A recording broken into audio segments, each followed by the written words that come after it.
андай боп кең өлкөнү. Көгалга аунай кеттим көлөңкөлү. Жакындап калганыңды сезгендей боп, келер деп жаттым күтүп өлөң сени. Тодуруп көп жазууга маган мурсат, ашып жүр көбөлөккө балам кушак. Калың чөп арасында жатыр кагаз, бул орман ичиндеги алаң кусат. Мен onun iz salmadım çetin ele, alıstan jattı bulbul жетип әне.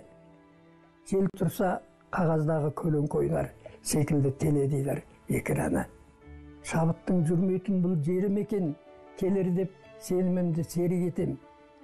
Инелік үшіп жүрген аз кідірді, қағазды айырдырым дедім екен. Қозғал деп гүл көктөгөн түрсіп тасты, бұл көктем жыры жаздырмай тыншытпасты. Шабыт кеп, қалам алып төнгөнімді қағаздан көкшөйітке ыршып қасты дейді.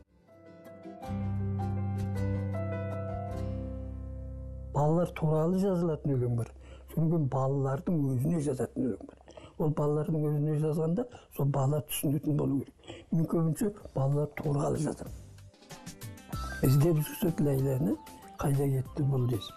Отыр екен жайланып, мысығымен тілдесіп. Не деп ақыл қосса да, мысығына бұл не деп. Чарды аузына тосады, ей мысығым, үрлетіп.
Ораз ақын жұлдыздарға таңырқаушыған емес, өзде жұлдызды жырлар жазатын өршіл, жаңашыл ақын. Тұманбай Молдағалиев.